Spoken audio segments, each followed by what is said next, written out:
সুন্দরবন ভ্রমণের আজকে দ্বিতীয় দিন। আমরা এক রাত দুদিনের প্যাকেজটা নিয়েছিলাম। দ্বিতীয় দিনে ভোরবেলা ব্রেকফাস্ট করে খুব সকাল সকাল আমরা লঞ্চ নিয়ে বেরিয়ে পড়লাম সজনেখালি ঘাটের উদ্দেশ্যে। গতকাল এই সজনেখালির পাশ দিয়েই আমাদের লঞ্চ গেছিল। লঞ্চ থেকে নামার কৌশলটা লক্ষ্য করো। লঞ্চের মাথায় যে লাল রঙের চিহ্নিত অংশটি আছে সেখানে পা রাখতে ওনারা বারণ করেন, কারণ ওই জায়গাটা ওনারা পুজো করে থাকেন। সজনেখালিতে আমরা দেখব সজনেখালি ওয়াচ টাওয়ার। এই ওয়াচ টাওয়ার থেকে আশেপাশের বিস্তীর্ণ অঞ্চলের একটা প্যানোরামিক ভিউ দেখা যায়। আশেপাশে বেশ কয়েকটি মিষ্টি জলের পুকুর রয়েছে বলে পশু পাখিরা এখানে জল খাওয়ার জন্য আসে। মা বাচ্চা সুন্দর জুটি। গাইড দাদার কাছ থেকে জানতে পারলাম সুন্দরবনের বাঁদররাও কিন্তু মাংসাশী হয়ে গেছে কালো গর্ভে। এরাও নদী থেকে মাছ ধরে খেতে বেশ পারদর্শী। কলকাতা থেকে প্রায় 90 কিলোমিটার দূরে রয়েছে সজনেখালি। এখানকার নিয়ারবাই রেলওয়ে স্টেশন হলো ক্যানিং। ক্যানিং থেকে অটো করে বাসন্তী, গোসাবা বা নামখানা জেটিঘাটে এসে বোটে করে সজনেখালিতে আসা যায়। সুন্দরবনের পাওয়া মধু এবং এখানকার স্থানীয় মানুষদের হাতে তৈরি বিভিন্ন জিনিসপত্রের একটি অথেন্টিক দোকান ছিল এখানে। বাটিকের শাড়ি, চুড়িদার পিস, নাইটি, কাপ্তান, গায়ের টোল, বিছানা চাদর, এছাড়া আপনার বেডশিট, টাওয়াল, গামছা, মধু জঙ্গলের ন্যাচারাল হানি আছে। মধু কত টাকা করে কেজি? মধু আপনার কেজি 440, 500 গ্রাম 250 টাকা। একদম ন্যাচারাল হানি, যেটা আপনার ওয়াইল্ড হানি। আর শাড়ি কতর মধ্যে শুরু? শাড়ি 850, বাটিকের শাড়ি 850, তাতে বানানো যে শাড়িটা আছে আপনার 1300 টাকা। আর বেডশিট 1300 টাকা, 8x9 ডবল বেড। চাদর যেটা বলছিলেন, গায়ের চাদর আপনার 400 টাকা পড়বে। দু রকমের আছে, একটা বাটিক আছে আর একটা তাঁতে বানানো উলের চাদর আছে। উল দিয়ে গামছা, টাওয়াল, ব্যাগ, জটের ব্যাগও আছে, সুন্দরবন লেখা। থ্যাংক ইউ দাদা। সজনেখালি ওয়াচ টাওয়ার হলো ফরেস্ট ডিপার্টমেন্টের একটি হেড অফিস, তাই এর ভেতর ঢুকতে গেলে স্পেশাল পারমিশন করাতে হয়। অবশ্য সব ট্রাভেল এজেন্টরাই এই পারমিশন পেয়ে থাকেন। এই মিষ্টি জলের পুকুরটাতে চাষ করা হয় northern river terrapin. Survival Alliance of India, they are trying to increase the number here, and in this captivity we have 129 individuals in this captivity. So this is the one of the largest hard-shell trace water turtle in South Asia. But nowadays you can find in only Sundarban, Indian side as well as the Bangladesh side. So in the nature, the number is right now less than 100. That's why they belong to critically endangered category. একটি বিশাল চৌবাচ্চার মধ্যে Northern river টেরাপাইন ঘুরে বেড়াচ্ছিল। আমরা ওদের দেখছিলাম না, ওরা আমাদের দেখছিল, তা তোমরা দেখেই বলো। আমার সাথে সুন্দরবন ঘুরতে তোমাদের কেমন লাগছে অবশ্যই কমেন্ট সেকশনে জানিও। ভালো লাগলে ভিডিওটাকে লাইক করে দিও, আর আমার চ্যানেলে নতুন হলে সাবস্ক্রাইব করতে ভুলো না।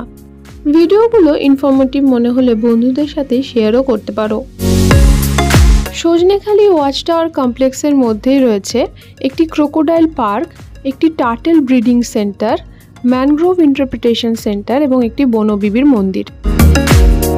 নর্দার্ন রিভার টেরাপাইন হলো ওয়ার্ল্ডের মধ্যে সেকেন্ড মোস্ট এন্ডেঞ্জার্ড মিষ্টি জলের কচ্ছপ। এছাড়াও সুন্দরবনে পাওয়া যায় স্মল ক্লাউড ওটার্স, মানে ক্ষুদ্র থাবাযুক্ত ভোঁদর। এরা এতটাই ইন্টেলিজেন্ট হয় যে কিছু শ্রেণীর মৎস্যজীবীরা এদের প্রশিক্ষণ দিয়ে মাছ ধরার কাজে লাগান। সুন্দরবনে পাওয়া 3 রকমের কুমিরের মধ্যে একটি ছিল এটি। ছিল ফিডলার ক্র্যাব। এদের বৈশিষ্ট্য হলো পুরুষ কাঁকড়াদের একটি দ্বারা অস্বাভাবিক রকমের বড় হয়।